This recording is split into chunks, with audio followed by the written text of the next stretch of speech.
Hey gang, it's another ADHD minute version of Overcoming Distractions, the podcast. We're going to be talking about how to conquer time blindness coming up next.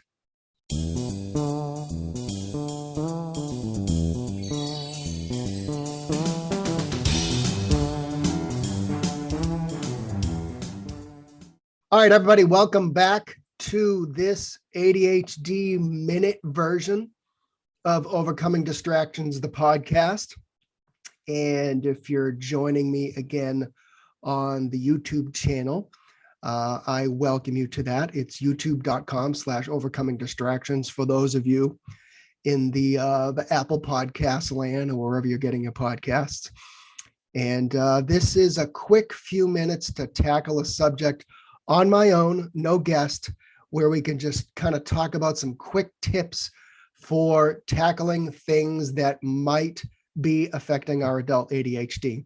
And one thing I think all of us, now I'm going to say whether you have adult ADHD or not, that some people, I guess, would suffer from is time blindness. I know so many people that don't even have a diagnosis of ADHD that are time blind. All right. So if you don't have ADHD and you are listening to this, then don't leave because you're going to learn a few tips. All right. All us ADHDers don't have to be the guilty ones when it comes to being time blind. All right. We all share this thing. So, but anyways, let's get right to it. And I'm going to make a confession here. I grew up in somewhat of a military family.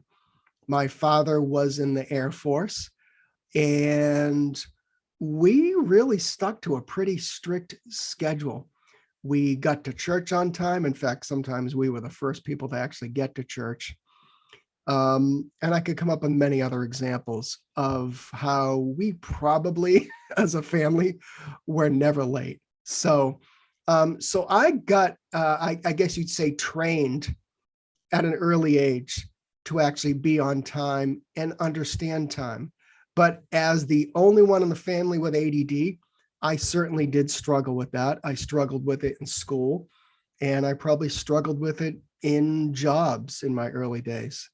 So I do have a little bit of it, okay, and a little bit of experience with being time blind. But here are some of the things that I put in my life to actually control that time blindness. But before I get to that, let's talk about what actually causes us to be time blind, because I think it's not as simple as people might think. All right. So let's talk about some of these things.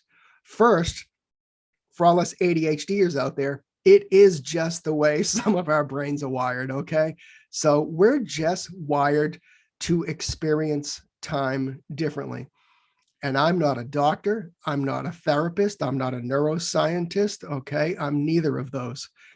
But all my research tells me, and you can go out and you can find other research, is that it's just the way our brain is wired. It's part of our executive functions and something we need to work on every single day of our life.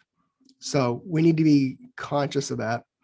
The other thing is, if you're one of those folks out there with ADHD, then you probably experience hyperfocus at certain times. And that is certainly a part of being time blind. Probably one of the, bigger parts of time blindness is hyperfocus. But we can also experience time blindness when we are in flow. And I think there's a little bit of a difference there. Now, I will say, I don't think flow is such a bad thing, especially when you're trying to get work done. And in fact, flow, me as an entrepreneur, as somebody running a business, flow is my friend. All right. And when I can get into flow and I can get a good runway in front of me, and I know there's no interruptions, and I can just work and work, I can get a ton of work done as long as I'm not distracted. So part of being time blind can be hyperfocus. Some of it can be getting into flow, and there's pros and cons to that. Sometimes we end up being time blind because some of us, and maybe you're out there, We just feel like we can squeeze in one more thing. Like maybe we got 20 minutes before a meeting and we think you can squeeze in one or two more things. And then we lose track of time and then we're late for our meeting. We have 15 minutes before school closes and we got to pick up the kids, and you're in your office and you're like, I could just do one more thing. Or you know what? I think I'll go get gas. And then there's a line at the gas station. Then you get stuck and then you lose track of time, right? All right. That happens as well. So squeezing in one more thing can actually cause us to lose track of time. Some people get time blind because they're actually in a really good mood. And I know sometimes if I go out to some type of networking event, such as a business meeting, a chamber of commerce after hours thing, you get in a good mood, you get talking with people, you maybe grab a couple drinks. All of a sudden it's 11 o'clock at night and you're like, oh crap, I got to go rescue the babysitter, right? So sometimes when we are in a really good mood, we get time blind as well. And I really believe the opposite is true as well. If you're exhausted, if you're stressed out, and even if you're going through burnout, you can lose track of time because you're just not in a good mood and you're ruminating about certain things and overthinking things. And all of a sudden, hours and hours go by and you have completely lost track of time. Those are some of the causes that bring time blindness into our lives. There's many others. I'd love to hear your thoughts. But here are a few basic ways that I keep track of my time to make sure I'm not completely time blind. All right, get a swig of water here and let's get going. Number one, I try my best to put everything into my calendar. That's personal stuff and professional stuff. It's meetings, it's professional meetings, it's blocking out chunks of time to work. It's everything. So put everything in your calendar, your Google Calendar, your Outlook. And as I've talked about recently, color code it, okay? Make it stick out. My wife and I even invite each other to certain events that might affect our schedules. So when you're talking about keeping track of your time and not losing track of time, it's really important to have that right in front of your face and set those reminders in those calendars as well. Number two, I try hard not to squeeze things in, as I just talked about. If I finish a project or a task or whatever it may be, and I've got 30 minutes before I have to go pick up Junior at school, I might just kind of sit here and just chill out, because the last thing I want to do is I don't want to get into something that might take me more time. And there's a couple parts to that. I hate it when I can't get something done in the time that I want. Okay. But it just frustrates you and you lose track of time. So I try hard not to squeeze things in if at all possible. If it's an email, fine. But if you're getting starting on a project or you pick up the phone to make a phone call and you get stuck on the phone with somebody, that can be a problem and you can lose track of time. Number three, I alarm the shit out of my life, okay? And I suggest you too do the same, okay?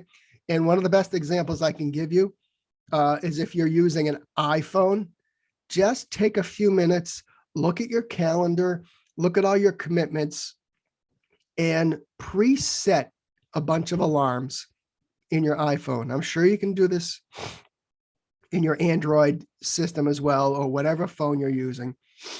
But you need to preset as many alarms as possible, whether that's picking up the kids or whatever it may be, okay? Regular meetings, things like that.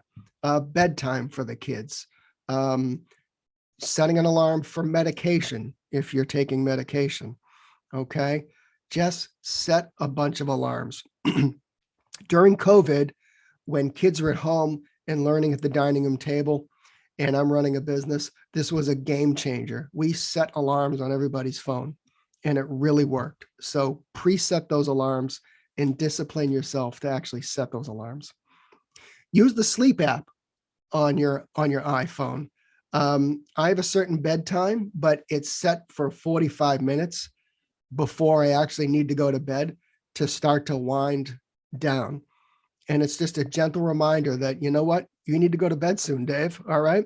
So I highly recommend that you try and use some type of sleep app that's going to remind you to wind down and actually go to bed, because I know there's a ton of you out there that forget to go to bed and all of a sudden it's 2 a.m. and you got wrapped up in something, right? So use the sleep app. The next thing, I love the Apple Watch, and you can sync any type of notification to the Apple Watch.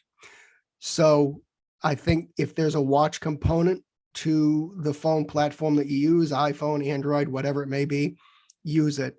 I want to make sure, again, like you did with the alarms, to take a step back, because there are pros and cons to having an Apple Watch. It can be a massive squirrel in your life, because every time it buzzes or dings or what have you, you're going to look at it, whether you're driving a car or what have you. So I caution you, if you're going to use an Apple Watch, it's awesome for reminding you to do things, and it's also a distraction. So use it carefully. Okay, second to last one. There's a concept called Parkinson's law, and I actually think I did a video on this. And the basic concept is that work expands to the time that you allot for it. And you can kind of turn this law around, because if you don't have a deadline to actually complete something, it will take forever. I know us. I know the ADHD brain. So use this law in your favor by making sure that you set a deadline to get things done, or you set an allotable time. So for example, I do this 2 ways. If I have a project for a client that I'm working on, I say, you know what? I'm giving myself 2 hours to get this done. That's one way I use it. The other way I use it is that I say, this will be done by this time. So this will be done by 12 o'clock. That way I know that I need to buckle down and focus and take my time to allot to that certain project. So there's 2 ways you can do that. I'll just repeat that. You can set an actual physical time, such as a time of day, to get something done, or you can give yourself an allotted time frame, such as 2 hours, 3 hours, 1 hour, whatever it is. All right. And set an alarm for that. Use the Pomodoro.